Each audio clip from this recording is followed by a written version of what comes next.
보다 가시성 있게 설명을 드리자면요. 작년 1월 30일 날 특례 보금자리론이 나오면서 거래량이 쭉 올라갔거든요. 8월달, 9월달까지. 그때 올라갈 때 구간에 KB 시계열이 이랬습니다. 1월달 말부터. 상당히 하락을 했는데 지금으로 돌아와 보시면은 지금 구간은 이렇습니다.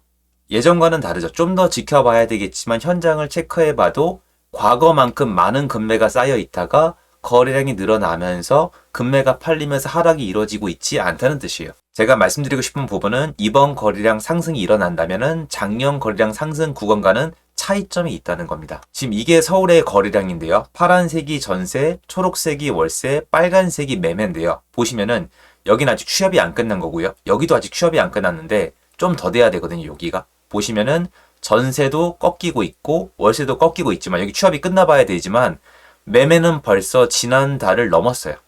매매는 오르고 있고 전월세는 줄고 있다는 건 아까 말씀드린 대로 사람이 여전히 침체장이지만 월세와 전세에서 매매로 오는 수요가 분명히 있다는 것이고 이런 거래량 상승에서 이번에 매매가의 반영이 작년과는 다를 수 있다. 그게 총선 전까지 시작될 수 있다는 점을 강조하고 싶은 겁니다. 여러분 안녕하세요. 롱장입니다. 이제 설이 끝났습니다. 잘들 보내셨어요? 그리고 이제 총선이 다가오고 있죠. 2달 남았어요. 2월과 3월인데요. 요 사이의 부동산 시장에 대해서 여러분이 꼭 알고 계셔야 되는 점 2가지를 오늘 정리하려고 영상을 만들었습니다. 전세 관련된 거 하나랑요. 거래량 관련된 거 하나인데 이거를 알고 지금부터 시장을 2달 동안 지켜보시는 게 여러분에게 훨씬 이득입니다. 이거를 모르고 시장을 보시면은 언론이 굉장히 공격적이고 자극적으로 변할 거예요. 이미 그렇지만 더욱더 그렇게 될 겁니다. 왜 그러냐면은 총선이 다가오고 있기 때문에 조회수가 잘 나올 수 있는 게 있거든요. 그래서 그 정리해서 여러분이 그런 것들에 흔들리지 않았으면 하는 마음이에요. 같이 보시죠. 시청하시기 전에 구독하기, 좋아요, 멤버십 부탁드리고요. 멤버십 매주 토요일 라이브를 진행하고 있습니다. 그리고 제 24년 부동산 전망 강의는 2월달 한정에서 오픈이 되어 있는데요. 자세한 내용은 아래 링크에서 확인이 가능하세요. 오늘 저희가 볼 기사들은 서로 연동이 되어 있는데요. 일단 이거예요. 서울 이후 부동산 시장, 고금리에 전세값 뛴다. 여러분 이제 저랑 쭉 같이 하셨으면 눈치채셨겠지만 전세값이 뛸 거란 뜻이 아니라 뭐죠? 이미 오르고 있죠. 전세값은 오르고 있는데 고금리에 전세값이 뛴다 그러면은 약간 혼돈스러우실 거예요. 내용은 제가 그냥 요약을 해드릴게요. 대출이나 금리가 부담스럽다 보니까 집을 사는 게 아니라 차라리 전세를 택하고 있다라고 얘기하고 있는 거예요. 하지만 지금 시장에서 이거는 별로 통하지 않아요. 100%는 아니지만 과거로 돌아가 보면은 이 말이 맞아요. 언제냐면 2010년도 이전에는 이 얘기가 맞아요. 왜 그러냐? 2010년도 이전에는 전세자금 대출이 활성화돼 있기 전이에요. 2010년에 만들고 2013년도에 한 번 더 활성화를 시켰거든요. 즉 2010년도 이전에는 전세란 어떤 한 사람의 그냥 목돈이에요. 말 그대로 집을 사기 전에 징검다리라고 불러도 무리가 없었죠. 하지만 2010년도에 전세자금 대출이 만들어지면서 내가 가지고 있는 돈 이상의 더 좋은 주거시설로 서민들이 살아볼 수 있는 기회가 열리면서 전세도 대출 상품으로 묶였죠. 그리고 추후에 상품이 더 좋아지면서 더더욱 대출 상품과 전세는 서로 뗄래야 뗄 수 없는 관계가 됐죠. 그래서 많은 분들이 이게 저희 시청자 여러분 중에도 꽤 계셨는데요.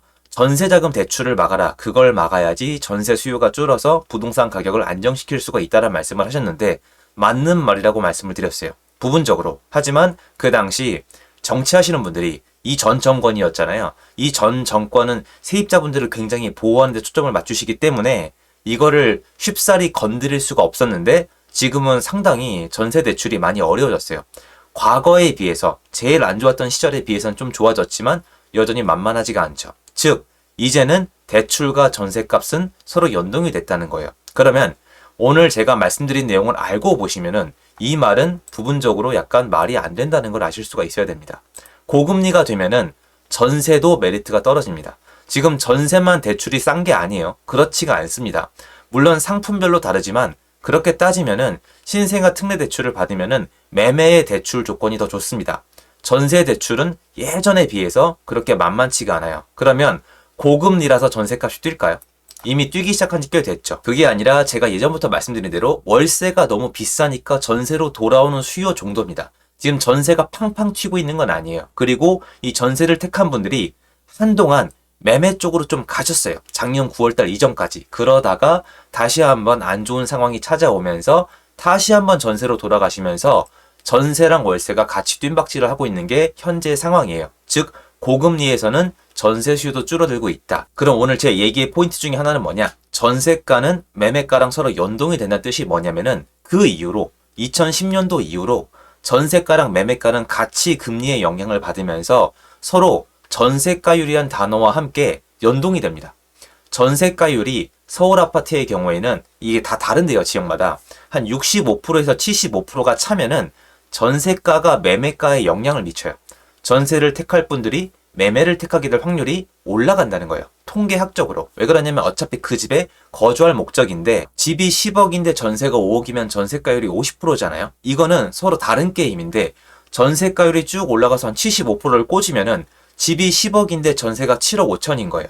뭔가 점점 가까이 갈수록 전세와 매매 둘 다 택할 수 있는 옵션이 생겨나 버리는 거예요. 자, 이렇게 제 얘기를 들으면은 여기 기사 내용대로 전세값이 오르면 매매가가 오르겠구나라고 생각을 하실 수도 있지만 전세가가 오른 지 꽤 시간이 지났지만 매매가는 오히려 지금 약세를 보이고 있습니다. 왜 그럴까요? 요게 뒤에 거래량의 주요 내용인데요. 일단 말씀드리자면 시장은 여전히 침체장이고 거래량이 형편없이 나오고 있습니다. 사람들이 매매를 택하고 있질 않아요. 전세와 월세를 택하고 있고 1월달부터 약간씩 변화가 생겨나고 있습니다. 1월달부터 월세와 전세에서 약간 매매로 오시는 분들이 있는데 이거를 다 도합을 시켜도 여전히 굉장히 침체장이고 매매세는 굉장히 약세라고 말하는 게 맞습니다. 그러면 다음 거래량을 말씀드리면요. 설 지나면 거래 늘어난다? 부동산 시장 향방은 나왔는데 여러분 작년 추석 때 느끼셨겠지만 이젠 추석이니 설이니 이런 거 안 통해요. 이미 시장 자체가 완전히 침체가 돼 있기 때문에 어떤 명절이 지났다고 해서 집을 사시는 분들이 늘어봤자입니다. 예를 들어서 1000명 중에 10%가 늘어나면 100명이나 되는데 100명 중에 10%가 늘어나면 그건 10명밖에 안 되기 때문에 이미 침체된 시장에서 어떠한 특정 날짜가 지나가서 매수세가 좀 더 들어온다고 해서 이게 대단한 힘을 발휘하기는 어렵습니다. 하지만 포인트가 있어요. 제가 오늘 말씀드리고 싶은 것 중에 제일 중요한 건데요. 일단 거래량은 늘어나고 있어요. 근데 이 거래량이 늘어나는 과정을 보시면은 작년 9월달 이후로 다시 한번 침체가 되면서 전세랑 월세가 오르고 있어요. 지금까지 이게 연결이 된 거예요. 자, 그런데 침체가 되는 동안에 어떤 일이 발생하냐면은 금매가 쌓입니다. 금매가 쭉 쌓여요. 9월, 10월, 11월, 12월 4개월에서 5개월 정도 금매가 쌓인 상태에서 이제 집을 막 사기 시작을 합니다. 일단 이게 연속성이 있을지 없을지는 봐야 돼요. 대출이 풀렸고 신생아 특례 대출이 풀렸고 아무튼 매수 수요가 조금 더 원활하게 들어올 수 있게 되었고 전세가가 오르면서 매매에 대한 생각을 조금씩 더하게 돼서 약간씩 올라가고 있습니다. 하지만 여전히 침체장은 맞습니다만 이런 상황에서 나오는 특이한 점은 뭐냐면은 다시 한번요. 금매가 쌓여 있죠? 그리고 이제 대출을 활용해서 매수세가 들어오잖아요. 그럼 이분들은 뭘 살까요? 맞습니다. 금매를 살 수밖에 없어요. 왜 그러냐면 금매를 놔두고 다른 걸 살 수가 없거든요. 그러면 거래가 이렇게 침체가 됐다가 거래량이 다시 늘어나는 1월달, 2월달, 3월달, 4월달 동안에는 부동산 가격이 어떻게 나타날까요? 지금 늘어봤자 이제 2,000건 다시 회복을 하는데 평균이 6,000이고요. 작년에 제일 높았을 때가 4,000을 못 찍었습니다. 이렇게 하나 저렇게 하나 완전 침체장이에요. 그런데 그래도 다시 회복을 한다면은 금매가 소진되면서 부동산 시세 그래프는 어떻게 나올까요? 상승으로 나올까요? 하락으로 나올까요? 작년에도 이랬습니다. 침체장에서 금매가 쌓여있는 상태에서 거래가 다시 일어나면은 초기 일부 구간 동안에는 금매만 팔리면서 하락으로 나옵니다. 근데 지금 문제는 뭐냐면 작년에 비해서 거래량이 다시 늘어나고 있는데도 하락 거래가 예전에 비해서 현저히 적습니다. 제가 말씀드렸던 내용대로 과거에 비해서 체력이 약해서 망하는 임대인, 막 던져버리는 사람들이 줄었어요. 금매 자체가 줄은 시장입니다. 그래서 만약에 작년과 같이 대출이 풀려서 뭔가 거래량이 살아난다면은 과거에 비해서 하락 거래가 찍히는 기간이 짧고 어느 정도 일부 단지 일부 지역은 상승을 나타낼 수 있습니다. 총선 전까지요. 그리고 이 와중에 전세가 상승을 멈출 이유가 없는데 아까 말씀드린 대로 전세가가 일정 이상 올라가면 이제 매매가에도 영향을 미칠 수가 있습니다. 말 그대로 시장은 지금 어느 정도 긍정적인 요소를 볼 수가 있다는 거예요.